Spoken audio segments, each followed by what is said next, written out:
Oke, selamat malam semuanya. Assalamualaikum warahmatullahi wabarakatuh.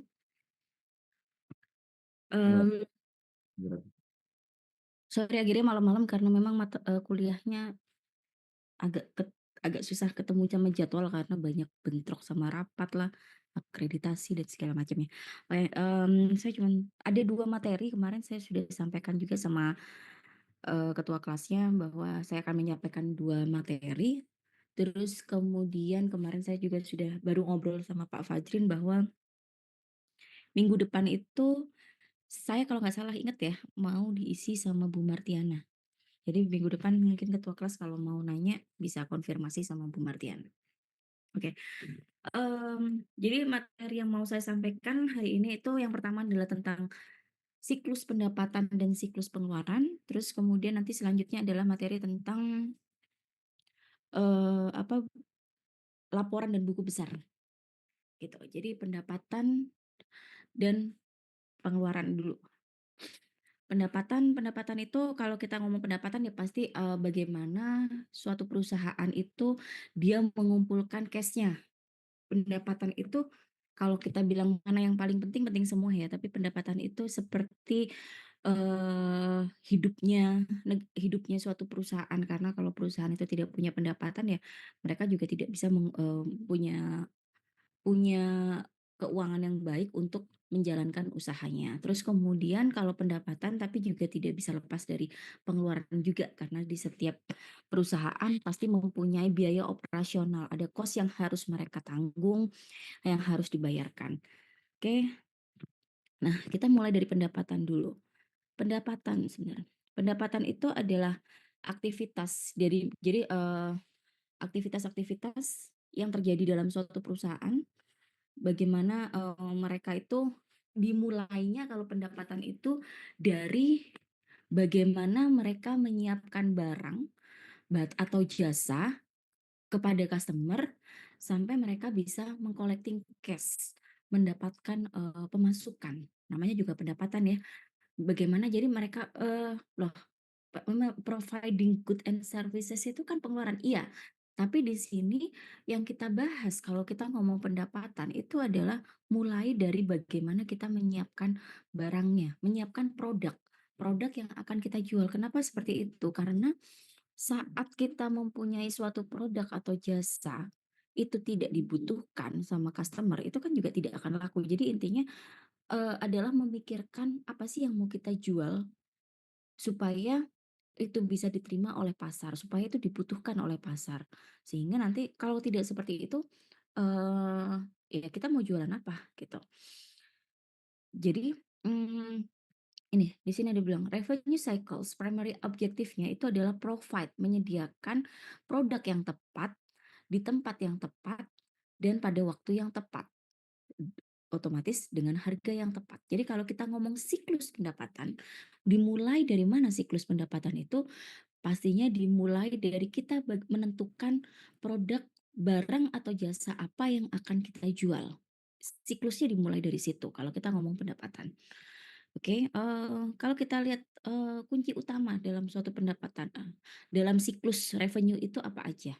Yang pertama adalah bagaimana kita bisa menyediakan produk atau yang kita jual itu yang istilahnya customize, apa sih yang dibutuhkan masyarakat, apa sih yang diinginkan masyarakat, apa sih yang lagi pengen dibeli sama masyarakat. Nah, itu yang pertama, yang menentukan, kita ada di mana nih. Kita mau jual makanan, makanan yang seperti apa. Kita mau jual teknologi, teknologi yang seperti apa. Nah, siklus pendapatan dimulai dari bagaimana kita menentukan itu. Terus, kalau kita sudah menentukan nih produknya apa, sudah bisa nantinya kira-kira bisa diterima oleh customer atau tidak, oleh pasar atau tidak. Kemudian yang harus dipikirkan lagi adalah bagaimana kita menyiapkan inventorinya. Kita butuh karena, kita butuh tempat penyimpanan. Harus di mana sih inventorinya itu? Terus kemudian termasuk lokasi. Jadi kalau misalnya kita ngomong perusahaan besar, kan ada kan perusahaan seperti iPhone atau Samsung, mereka, Apple ya, Apple atau Samsung, mereka itu kan, mmm, apa namanya, tempat produksi sama tempat mereka jualannya berbeda. Misalnya, eee, perusahaan utamanya ada di Eropa, tapi membuatnya di Cina, dipasarkannya di misalnya di Asia Tenggara. Nah, itu kan adalah tempat yang berbeda. Otomatis yang harus dipikirkan adalah, oh, kita inventorinya seperti apa nih, penyiapan inventorinya, lokasinya di mana, itu juga termasuk dari siklus pendapatan. Terus kemudian bagaimana nih kita mengirimkan ke customer-nya, bagaimana barang tersebut bisa sampai ke customer, proses shipping-nya, apakah memang harus disiapkan sendiri, kita punya kayak Shopee kan, Shopee punya sendiri kan sekarang, atau kita pakai third parties nih atau outsource gitu. Itu juga merupakan kunci utama dari pendapatan. Kunci utama menentukan berapa sih nanti kira-kira pendapatan kita. Terus kalau sudah tahu nih semuanya, sudah tahu itu kan adalah cost ya. Bagaimana kita membuat suatu produk, bagaimana kita melakukan pengadaan, penyimpanan barang, terus kemudian bagaimana kita mengirimkan ke customer, itu adalah suatu cost yang nantinya kita harusnya bisa mendapatkan optimal price dari setiap produk or service. Oh, berapa nih kira-kira biaya optimalnya yang kita jual. Terus kemudian, eee, apa namanya, terus ada lagi kalau itu adalah barang mewah seperti mobil, terus kemudian handphone juga termasuk barang mewah, ada kalanya customer itu belinya dengan kredit, ada yang cash, ada yang kredit. Nah, itu juga harus dipikirkan kalau misalnya ada customer yang membelinya dengan kredit, itu kreditnya itu akan kita memberikan kredit secara langsung ke customer, sama seperti tadi, ekspedisi ya, atau kita memakai third parties atau outsource. Misalnya customer-nya kreditnya ke bank nih, jadi nanti banknya bayarnya cash ke kita. Nah, itu juga harus dipikirkan. Terus kemudian payment prosesnya gimana? Kenapa harus dipikirkan payment prosesnya? Supaya ini, cash flow-nya itu lancar, supaya tidak ada, masalah. Misalnya ada masalah pembayaran atau masalah segala macam, tapi kita sendiri mempunyai, cash flow yang sehat sehingga perusahaan itu kegiatan operasional sehari-harinya bisa tetap terjaga. Nah, itu yang harus, dipikirkan saat kita memutuskan bagaimana sih siklus pendapatan dari suatu perusahaan. Ada pertanyaan sampai sini? Oke, next. Nah, kurang lebih DAD-nya seperti gini, ini revenue cycle, siklusnya, terus kemudian, mereka akan terhubung sama siapa aja. Kalau ini biasanya kalau ada carrier gini, mereka berarti proses pengirimannya tadi mereka pakai outsource. terus ke customer, terus kemudian ini juga pembayaran yang tadi, pembayaran entah itu cash atau kredit mereka pakai jasa bank. Terus, terhubung dengan siapa lagi nih revenue cycle-nya itu, siklus pendapatan itu, yang jelas pasti akan terhubung dengan buku besar dan reporting system, terus kemudian dengan human resource. Kenapa? Kalau sales mobil kan dia pasti sales mobil atau rumah, dia pasti kan dapat komisi berapa persen dari penjualan. Nah, itu terkait dengan komisinya, terus kemudian terkait dengan siklus produksinya, dan otomatis juga siklus pengeluarannya, karena tadi pendapatan itu butuh cost juga untuk menyiapkan produk-produknya. Nah, jadi kalau misalnya nanti saya kebetulan ini kan saya diperbantukan di SIA, jadi saya belum terlalu jelas tugas akhirnya seperti apa, tapi kata Pak Fajrin ya bikin seperti ini nantinya. Projeknya adalah bikin sistem informasi akuntansi. Nah, yang harus dipikirkan kalau harus ada siklus pendapatan itu pasti, dan yang terlibat di siklus pendapatan itu apa saja. Kalau misalnya dipecah jadi DFD, masih level 1 ya seperti ini. Kira-kira seperti itu. Oke, ada pertanyaan tentang siklus pendapatan? Kalau nggak ada, saya lanjut.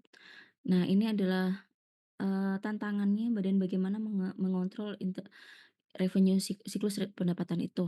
Ya, ini seperti tantangan utama kalau kita bikin database ya, datanya nggak akurat, terus kemudian unauthorized disclosure, penyalahgunaan otorisasi, terus kemudian hilangnya data. Ini sama ya, saya rasa ini sama seperti kita kalau bikin database, ya inilah tantangannya, nggak akurat datanya dan segala macam.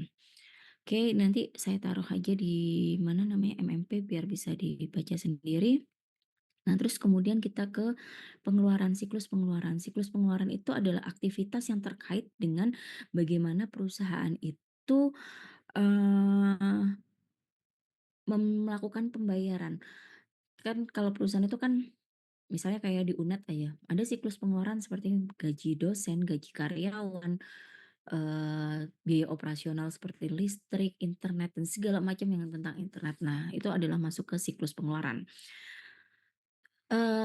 Tujuan adanya siklus, jadi gini, kalau kita ngomong sistem informasi akuntansi, ini, kita tidak hanya membahas tentang bagaimana kita membuat database atau kita terus kemudian menyusun database terus kemudian membuat suatu sistemnya, tapi ada hal-hal yang harus dipikirkan. Ini ngomong sistem informasi akuntansi secara utuh ya, itu harus memikirkan bagaimana perusahaan itu bisa sustain, bisa, apa namanya, bisa berkelanjutan, terus kemudian cash flow-nya bisa lancar.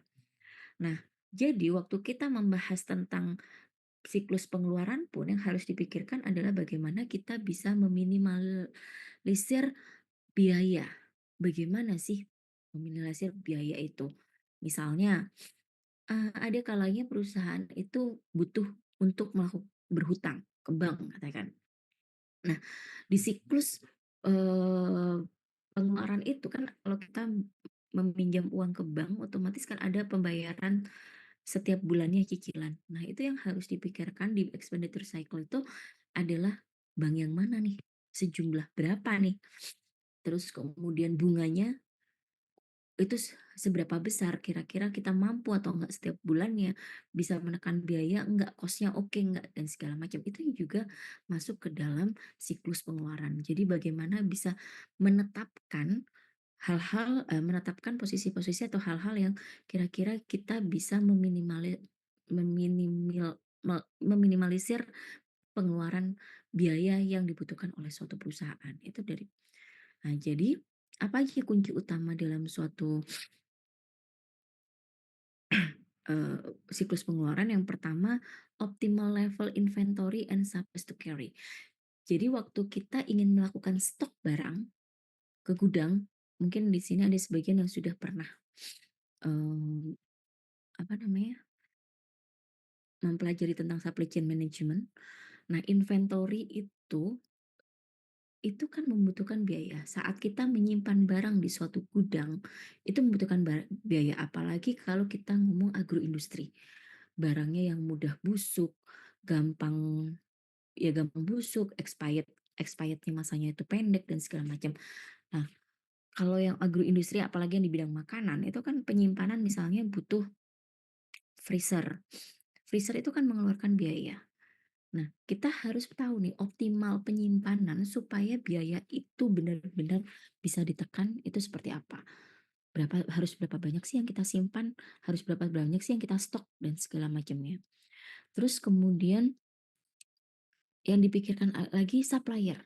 Entah itu pengadaan untuk memproduksi barang atau pengadaan untuk kegiatan operasional hari-hari, misalnya ATK dan segala macamnya. Nah, kita harus cek nih yang kualitasnya oke dan biayanya tidak terlalu tinggi. Terus bagaimana mengkonsolidasi antara pembelian di dalam semua unit. Kenapa? Karena saat semua unit jadi kayak human resource nih, ada pengeluaran. Pengeluarannya itu ya tentang gaji, terus, apalagi lembur dan segala macam, itu di human resource nih.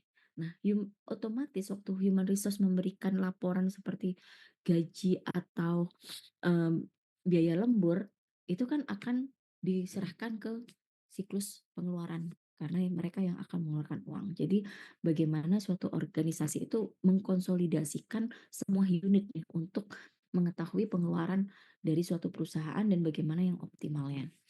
Terus kemudian teknologi yang digunakan seperti apa, bagaimana organisasi memaintain self assign cash supaya cash-nya itu tidak sampai minus.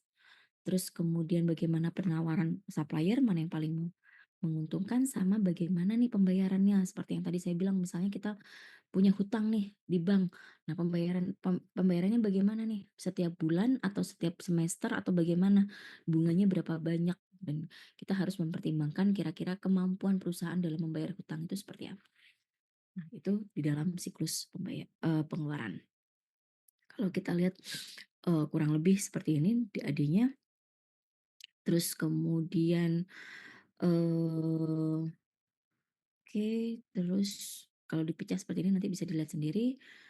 Perbedaannya ini adalah perbandingan antara siklus pendapatan dan siklus pengeluaran. Jadi kalau siklus pendapatan itu yang di entry adalah pesanan customer. Kalau yang di pengeluaran yang di entry itu adalah pemesanan material.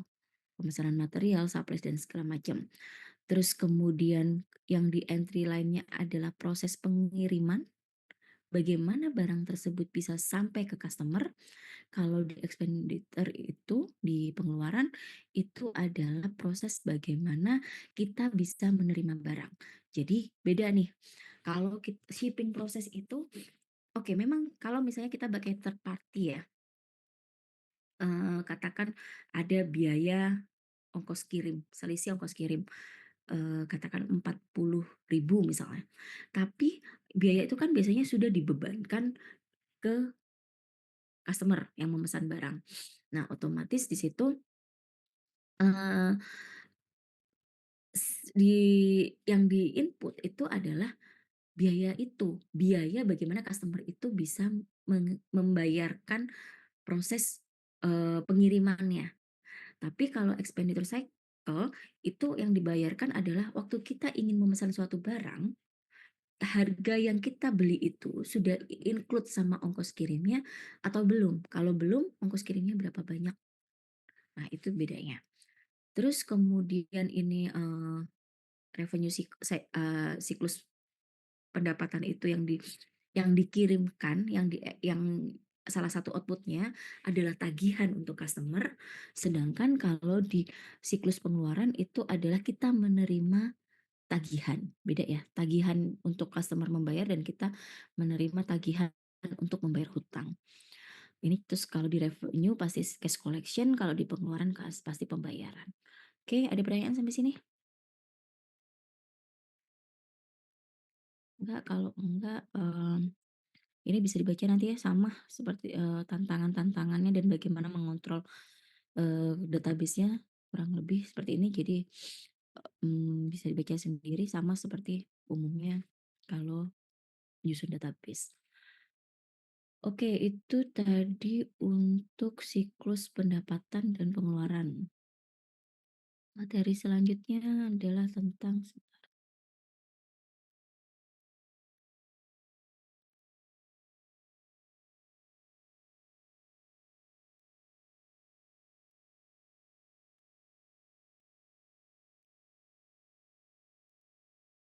buku besar dan sistem laporan. Kalau kita ngomong buku besar sama sistem reporting system, ini adalah proses yang paling besar dan utama dari setiap dari setiap sistem informasi akuntansi. Karena dari buku besar dan reporting system ini, sistem laporan ini, inilah yang akan dipakai oleh para pimpinan untuk membuat suatu kebijakan, untuk mengetahui bagaimana kesehatan keuangan perusahaan, untuk membuat suatu keputusan apa yang harus dilakukan. Misalnya, oh cash kita minus atau cash kita oke cukup. Nah, apa yang harus dilakukan? Dan otomatis, output dari buku besar dan sistem laporan ini yang akan digunakan acuan untuk, apa ya, perusahaan itu akan dikembangkan ke arah yang mana. Jadi keputusan-keputusan yang terkait sama perusahaan, mulai dari keputusan yang kecil, seperti keputusan yang kecil itu, manajerial tingkat bawah yang hanya "Oh kita harus nambah pegawai, oh kita harus, apa namanya, bikin produk baru, oh kita harus stok berapa nih produk setiap bulannya." Sampai kepada keputusan bahwa, "Oh kita bisa bikin cabang lagi nih. Oh kita bisa dari yang lokal bisa jadi internasional. Oh kita bisa bikin anak perusahaan lagi dengan bidang usaha yang berbeda." Nah itu adalah salah satu keputusan itu dipengaruhi oleh hasil dari output si buku besar dan reporting system. Jadi semua siklus di dalam suatu perusahaan muaranya pasti di sini. Nah, ini kalau dilihat. Jadi banyak siklus, mulai dari siklus pendapatan, siklus pengeluaran, kemudian dari siklus produksi, HRD, itu sampai budget directory, itu semua di sini.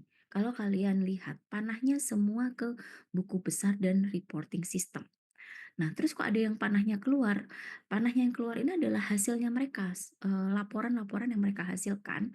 Ini yang perlu di-share ke stakeholder untuk membuat suatu keputusan, untuk mengontrol bagaimana perusahaan bisa dijalankan. Nah, kalau di budget directory dia juga mengeluarkan output nih. Kenapa? Karena budget directory itu untuk memetakan perkiraan kebutuhan biaya yang perlu dikeluarkan oleh perusahaan sampai ke level setiap departemennya seperti apa. Jadi misalnya, eee, apa namanya, kinerjanya human resource bagus nih, mereka butuh apa saja. Kalau ada uang 100 juta, perusahaan itu punya uang 100 juta, apakah ini akan dibagi rata ke setiap departemen atau tidak? Nah itu, budget directory perlu mengetahui output dari buku besar dan sistem pelaporan keuangan ya. Oke, jadi, dia central role-nya nih, mempunyai peran sentral. Kenapa? Karena semuanya akan bermuara di situ. Terus kemudian, di buku besar itu juga ada laporan yang secara keseluruhan, juga ada laporan yang secara detail seperti apa, setiap transaksinya, setiap bulannya, setiap minggunya, setiap harinya seperti apa. Jadi ini semua aktivitas yang akan di-record, kemudian dibuat laporannya, terus kemudian disebarkan ke pihak-pihak yang terkait, kayak gitu. Itu jadi muara dari semua sistem informasi akuntansi itu ada di buku besar dan reporting system. Jadi nggak bisa kalau misalnya kalian nanti bikin sistem informasi akuntansi, tidak ada sistem tidak ada buku besar dan reporting sistemnya. Oke, kurang lebih kayak gini, nanti bisa dibaca sendiri nih, dikit kok kayak materinya.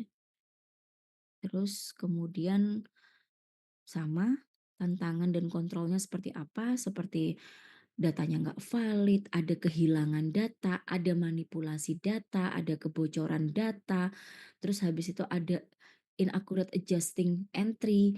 Jadi kalau buku besar itu kan sebenarnya harus seimbang ya, kalau misalnya, di buku kalian sudah mungkin kalian sebagian sudah dapat dasar-dasar akuntansi, jadi antara debit dan kredit itu harus seimbang, tapi nanti kan bisa diketahui kreditnya lebih besar yang mana antara kredit sama debit, tapi harus seimbang.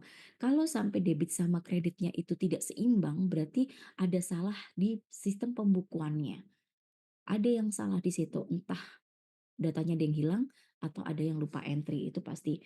Jadi itu juga merupakan tantangan untuk membuat suatu buku besar, karena debit dan kreditnya harus seimbang. Oke, ini kurang lebih laporan-laporan yang jadi laporan itu bisa detail, juga bisa secara garis besar. Bagaimana penyebarannya itu juga tergantung dari, setiap stakeholder yang membutuhkan. Misalnya manajer manajer operasional untuk penjualan, dia kan butuh butuh apa namanya, laporan hanya laporan penjualan. Kenapa dia butuh laporan penjualan? Untuk memutuskan kira-kira berapa banyak stok barang yang harus dia siapkan untuk dijual bulan selanjutnya dan seterusnya. Terus bagaimana nanti kalau misalnya, level yang lebih tinggi lagi nih, misalnya CEO-nya, oh dia nggak butuh hanya laporan penjualan, tapi dia butuh detail semuanya supaya dia tahu mana, divisi-divisi yang cost-nya besar, menyebabkan kerugian atau keuntungan dan segala macamnya untuk dia membuat suatu keputusan yang lebih strategis. Kurang lebih seperti itu. Oke, sudah habis materinya. Ada pertanyaan?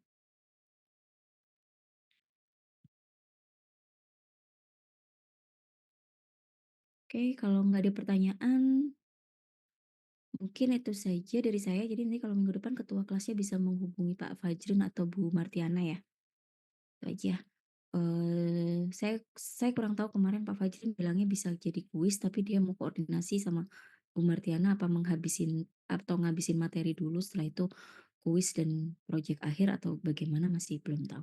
Itu aja dari saya kurang lebihnya. Terima kasih untuk kehadirannya sore ini. Kurang lebihnya saya mohon maaf. Saya akhiri. Wassalamualaikum warahmatullahi wabarakatuh. Waalaikumsalam.